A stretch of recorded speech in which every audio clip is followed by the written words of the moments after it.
मेरा नाम अजित कुमार पाटनी है।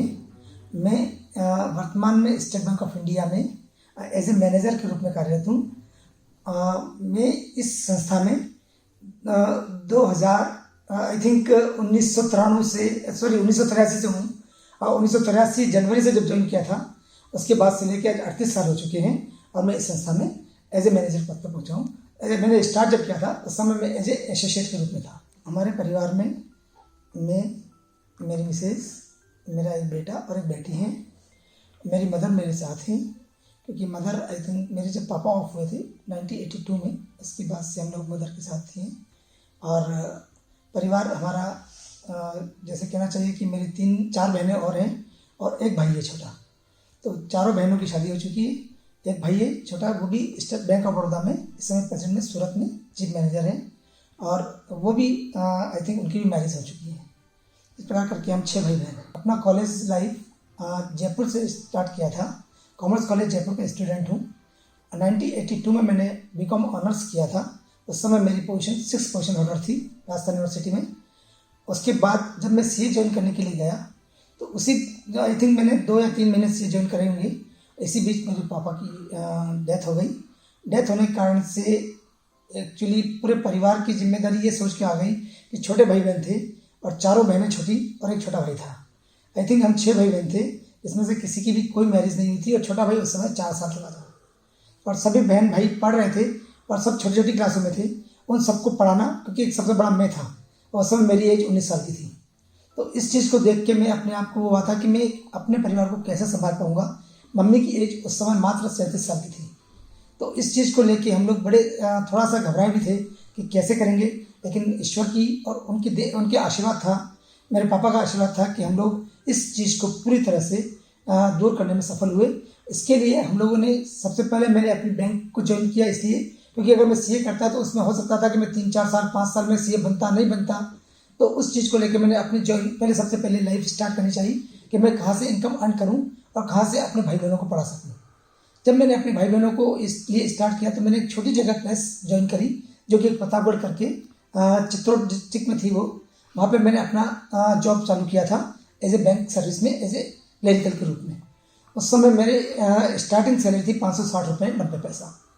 और उस पोजीशन को देख के मैं परिवार को कैसे अपने आप को करता, लेकिन एक्चुअली कॉलेज में कॉमर्स स्टूडेंट था, पढ़ने में मैं काफ़ी ब्रिलियंट था। तो मैंने वहाँ कॉलेज के स्टूडेंट से ट्यूशन चालू की। उस समय मेरे काफ़ी स्टूडेंट्स काफ़ी मेरे टच में आते गए।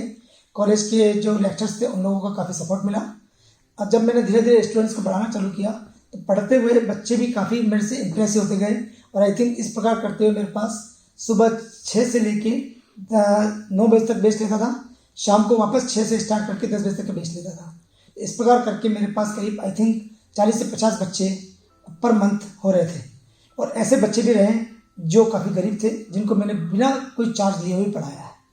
तो मेरे को काफ़ी संतुष्टि मिलती थी इस चीज़ से कि वो बच्चे मेरे पढ़ के और काफ़ी अच्छे बने। और बहुत से तो आज विदेश में हैं और बहुत से मेरे आज बॉम्बे में चार्टर्ड अकाउंटेंट हैं, जो मेरे लिए काफ़ी हेल्पफुल है। कभी भी होता है, कभी भी कॉल करते हैं तो इमीडिएटली हाजिर होते हैं, कभी भी कॉल करते हैं तो मैं बुलाने को तैयार है। उसके बाद हम लोगों ने अपने जो सब भाई बहनों की जब टाइम जैसे जैसे पढ़ाई होती गई, बच्चों की शादी की टाइम आया, तो मैंने सबसे पहले मेरी एक सिस्टर का मैरिज किया, जो मेरे से छोटी थी। उसको 1989 में जब मैरिज किया, तो उस समय हम लोगों को सोचना पड़ा था कि भाई हम कैसे घर दें, किस ढंग से देखें, लेकिन उसका परिवार जो मिला वो भी हमें काफ़ी हेल्पफुल मिला। उसके बाद सेकंड नंबर जब सिस्टर की मैरिज की 1991 में, उस समय भी हम लोगों को काफ़ी हेल्पफुल हुआ और हमारे मामा जी और नाना जी का हमें फुल सपोर्ट था। उसके बाद 93 में मैंने अपनी मैरिज की। उसके जस्ट बाद तब मेरे पास ये पोजीशन थी कि 93 के बाद अब 2 बहनें और एक भाई और था। तो मैंने अपने प्रमोशंस को इग्नोर करते हुए ही मैं ये रहा कि एक जगह छोटी जगह रह के ही अपने आप को डेवलप करता गया। और धीरे धीरे मैंने 96 में एक सिस्टर की मैरिज करी, फिर उसके बाद 2001 में एक सिस्टर की मैरिज करी, और 2003 में मैंने ब्रदर की मैरिज करने के बाद फिर मैंने प्रमोशंस के लिए चांस लिया। और जब मेरे बच्चे थोड़े बड़े होने लगे, जब उनको हायर एजुकेशन की आवश्यकता हुई, तो मैं अपने आप को प्रतापगढ़ छोड़ के मैं उदयपुर आ गया। और उदयपुर आने के बाद आई थिंक 2007 से मैं आज तक अभी उदयपुर ही हूँ, और उदयपुर के आसपास के एरिया में मैंने अपना जॉब। वर्तमान में मैं अभी प्रेजेंट में State Bank of India regional क्षेत्रीय कार्यालय जो है हमारा, उसी में as a manager cross selling के रूप में हूँ। जो कि मेरे लिए काफ़ी हेल्पफुल है, क्योंकि कस्टमर एक्चुअली बैंक का एक पार्ट है थर्ड पार्टी प्रोडक्ट के बारे में। क्योंकि अगर बैंक इस प्रोडक्ट को नहीं चालू करेगा तो दूसरे अदर्स बैंक जितने भी हैं वो इस प्रोडक्ट को लेके हमारे जो बिजनेस टैक्ट को है वो ले लेंगे। उस चालू करने के बाद हम लोगों ने सारी ब्रांचेस से उस काम को करवाया और हम उसमें अच्छी तरह सफलता प्राप्त कर रहे हैं। लाइफ में इंस्पायर मेरी को एक्चुअली मेरी मदर ने किया है, क्योंकि मेरी मदर इस मामले में काफ़ी स्ट्रगल कर रही है।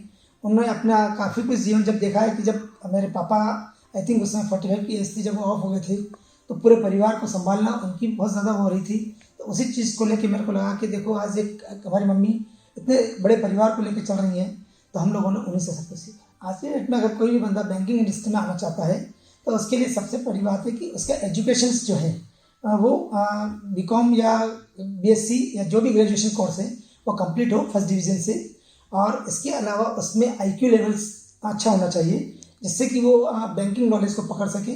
और बैंकिंग इंडस्ट्री टोटल विश्वास के ऊपर चलती है, इसलिए उसको ये चीज़ देखना है कि हम जो कार्य कर रहे हैं वो गुड फेथ में और बिल्कुल बिना किसी ईमानदारी, मतलब कहना चाहिए कि ईमानदारी के साथ करें। मतलब ईमानदारी ही सबसे बड़ा महत्वपूर्ण है और उसी बलबूते पे आप आगे बढ़ सकते हैं और अपने कार्य को अंजाम दे सकते हैं। यस, अगर हम स्टार्टिंग जब हमने पढ़ाई शुरू की थी तो उस समय मेरा एक चार्म था कि मैं चार्टर्ड अकाउंटेंट बनूं, लेकिन किस्मत की बात थी कि वो चीज़ मेरे हाथ से नहीं हो पाई और वो निकल गई। तो इस चीज़ के लिए थोड़ा सा मुझे अफसोस ज़रूर हुआ था, और मेरा अभी उद्देश्य यही था कि भाई अब मैं चार्टर्ड अकाउंटेंट मैं तो नहीं बन सकता हूँ, लेकिन मैं मेरी बिटिया के लिए इस कार्य में वो था कि मेरी बिटिया चार्टर्ड अकाउंटेंट बने। लेकिन उसको भी उसने काफ़ी ट्राई किया और वो बाद में एमबीए ही कर पाई, और आज वो एमबीए कर लिया है उसने। और एमबीए करने के बाद लेकिन जब मैंने उसके लिए अभी आई थिंक 10 दिन पहले ही हमने जो एंगेजमेंट किया है मेरी बिटिया का, उसको मैंने चार्टर्ड अकाउंटेंट ही लिया है और चार्टर्ड अकाउंटेंट से ही मैंने उसकी मैरिज तय की है। मेरा जो अपना सपना है वो एक्चुअली मैं मेरी बिटिया और दामाद के रूप में उसे देख सकूं, और मेरे बेटे को मैंने इंजीनियर बनाया है। अभी बेटा मेरा ब्रॉडकॉम कंपनी में है जो एप्पल और सैमसंग के लिए चिप बनाती हैं, और ये मल्टीनेशनल कंपनी है। और उसकी इच्छा है कि वो भी एक अच्छा एक बिजनेसमैन बने, क्योंकि उसका है, तो मैं उसकी इच्छाओं का दमन नहीं करना चाहता। और वो भले जॉब छोड़ के अगर वो बिजनेसमैन बनना चाहता है तो मेरा बचपन जो था, मैं एक छोटे गांव में तो पैदा हुआ था जो एक उज्जैन जिले का एक तहसील खाचरोद करके है, वहाँ मेरा ननिहाल है, वहाँ मैं पैदा हुआ था। लेकिन उस समय जब मैं पैदा हुआ उस समय मेरे पापा का ट्रांसफ़र जयपुर हो चुका था। तो जयपुर हम लोग थे, तो जयपुर जब छोटे थे तो उस समय हमने पहली से लेकर 5वीं क्लास तक महावीर स्कूल से पढ़ाई की है। और उस बचपन में मुझे ये रहा है कि स्कूल जब जाते थे हम लोग तो हमें आया भाई जब ले जाती थी तो हम लोगों को बड़ा लगता था कि देखिए हम लोग स्कूल जा रहे हैं, और स्कूल में पढ़ते थे उस समय तो काफ़ी ग्राउंड्स अच्छा था स्कूल का, काफ़ी मस्ती भी करते थे। तो इसी बीच हम लोगों को टीचर्स लोग काफ़ी पसंद करते थे, तो हम लोगों ने अपनी पढ़ाई की। उसके बाद हमारे पापा का ट्रांसफ़र 1971 में रामूर मंडी हो गया। तो 1971 से 1977 हम लोगों ने रामूर मंडी पढ़ाई की। और वो रामूर मंडी में आई थिंक उस समय मेरे को एक याद आता है जब मैंने 10th पास किया था, तो रामूर मंडी स्कूल में मैं एक अकेला ऐसा बच्चा था जो फर्स्ट डिवीज़न आया था पूरे डिस्ट्रिक्ट में। तो सब लोगों को ये लगा था कि वास्तव में पढ़ाई की एक कदर होती थी। और उस समय सारे कहना चाहिए कि स्कूल के टीचर्स लोगों ने मेरे पापा को बोला कि भाई आप ही का बेटा ऐसा है तो आप इसके लिए हमें पार्टी दीजिए। तो हमारे पापा ने उसके लिए सब टीचर्स को बुला के और उनको सबको स्वीट्स डिस्ट्रीब्यूट की थी।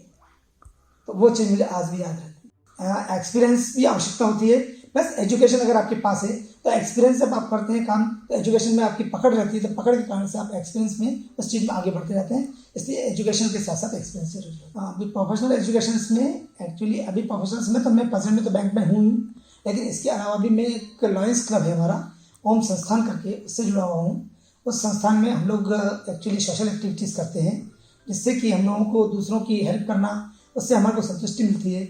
और जैसे ब्लड डोनेशन कैंप लगाना है, इसके अलावा हम लोगों को वृक्षारोपण करना है, और इसके अलावा जैसे अनाथालय वगैरह है वहाँ हम लोगों को अच्छा होती है कि जिन बच्चों के पास पढ़ने के लिए कुछ नहीं है वो उन लोगों के बच्चों की पढ़ाई की फीस वगैरह इत्यादि देना है, उनको कपड़े इत्यादि बांटना है, सर्दी में जैसे कंबल्स वगैरह हैं ये बांटना है। तो सोशल एक्टिविटीज़ करने में मुझे थोड़ा आनंद आता है।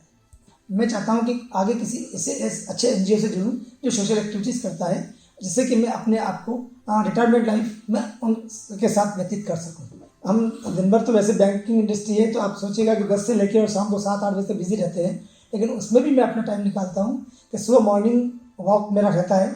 मैं 6 बजे से लेके 7:30 बजे तक 7 बजे तक का मैं टाइम जो रहता हूँ उसमें आई थिंक 5 किलोमीटर का डेली का वॉक है मेरा। और इसके अलावा शाम को घर जब ऑफिस से घर जाते हैं तो उसके साथ थोड़ा फैमिली के साथ अपना टाइम भी दिया जाता है। और हम लोग जब डिनर लेते हैं तो हम फैमिली के साथ ही लंच डिनर लेते हैं। और डिनर जब साथ लेते हैं तो उस समय हम आपस में दिन भर की जो चर्चाएँ होती हैं उसको हम शेयर करते हैं।